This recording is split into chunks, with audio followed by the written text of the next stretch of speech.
एवं इस हाल में उपस्थित हमारे सभी भारत के नौजवानों, हम आज इस मंच के माध्यम से भारत आत्मनिर्भर बन रहा है उसी आत्मनिर्भर की चर्चा करने आए हैं। जो हमारे शास्त्रों में ये कहा गया है कि सर्व परवंशम दुखम, सर्व परवंशम दुखम, सर्व मात्वंशम सुखम, यानी इसका साफ अर्थ है कि जब तक हम दूसरों पर निर्भर रहेंगे तब तक समस्याओं पे जरूर हमारे सामने आएंगे, और जब हम खुद निर्भर होंगे तो हमारी निर्भरता हमें खुद करने की राह पर ले जाएगी। अगर हम इस अभियान की बात करें तो कोरोना महामारी में इसकी साफ झलक देखने को मिली थी।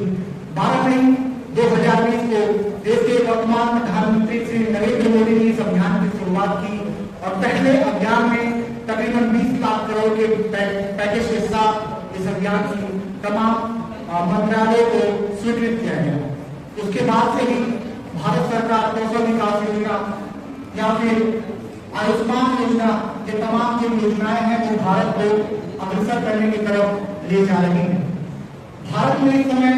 कहीं न कहीं जिस तरीके से पहले के सोने की चिड़िया कहा जाता था, और लेकिन आज का भारत 2047 में विकसित भारत का संकल्प देख रहा है। देश की सरकार हो या उत्तर प्रदेश की सरकार हो, अगर हम उत्तर प्रदेश में इस बात को रखें तो उत्तर प्रदेश की सरकार ओडीओपी जैसे एक अभियान चलाती है, यानी one district one product. Uttar Pradesh में इस अभियान के तहत अलग जिस जिले से हम आते हैं, गोरखपुर में टेराकोटा को इसको रखा गया है, और तमाम जो जिले हैं जिलों में इस अभियान के तहत अलग अलग छोटे चीजों को रखा गया है।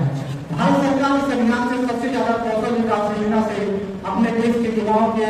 महिलाओं को स्वरोजगार एवं स्वावलंबी बनाने की बात कर रही है, और कहीं न कहीं इस पर भारत सरकार सफल भी होते हुए नजर आ रही है। इसी के साथ एक शायरी, एक लफ्ज हम अपने आपके सबके बीच में जाएंगे, और वो लाइन है कि सोने की चिड़िया अब तुझे ना बनना है, कि सोने की चिड़िया अब तुझे ना बनना है, तुझे आज का कोहिनूर करना है, तुझे आज का कोहिनूर करना है, और 21वीं सदी का तुझे भारत बनकर दिखाना है, तुझे अब आत्मनिर्भर बनना है। आत्मनिर्भर बनने की बात आई है, इसका होना चाहिए कि हम शुरू से ही अंग्रेजों के गुलाम रहे, कभी पुर्तगालियों के गुलाम रहे, लेकिन हमने अपनी विरासत नहीं छोड़ी। विरासत और संस्कृति को सहेजे हुए हमारा देश आज लगातार आत्मनिर्भर की राह पर बढ़ता हुआ नजर आ रहा है, और आत्मनिर्भरता होनी भी चाहिए, क्योंकि आत्मनिर्भरता हमारे देश के प्रधानमंत्री, हमारे प्रदेश के मुख्यमंत्री जब बड़े बड़े मंचों से ये खड़े होकर कहते हैं कि देश और प्रदेश को आत्मनिर्भर बनाने के लिए सबसे पहले नारी सशक्तिकरण की बात की जाती है। आज की नारी अपने घरों पर तमाम जो रोजगार है उसे अपनाकर अपनी दिनचर्या को करती है, अपने रोजगार को निकालती है, और रोजगार के साथ साथ अपने परिवार को एक सम्मानपूर्वक जीवन देती है। उत्तर प्रदेश की सरकार लगातार ये कहती है, क्योंकि हमारे उत्तर प्रदेश के मुख्यमंत्री इसी शहर से आते हैं, तो गोरखपुर के साथ साथ पूर्वांचल में एक बड़ा फोकस रहता है। जिस तरीके से पूर्वांचल पहले स्वास्थ्य सेवाओं के लिए भी नहीं जाना जाता था, लेकिन स्वास्थ्य सेवाओं में भी जिस तरीके से उत्तर प्रदेश की सरकार या फिर भारत सरकार ने स्वावलंबी योजना के तहत, कौशल विकास योजना के तहत ये तमाम जो योजनाएं हैं, उसके तहत लोगों के जीवन को बदलने का प्रयास किया है। भारत में मुख्य रूप से उत्तर भारत की अगर बात करें तो पिछले कुछ वर्षों में ये बदलाव शायद अपने आसपास भी आपने देखा होगा, क्योंकि रोजगार की बात होती है, सरकार कहती है कि हम कम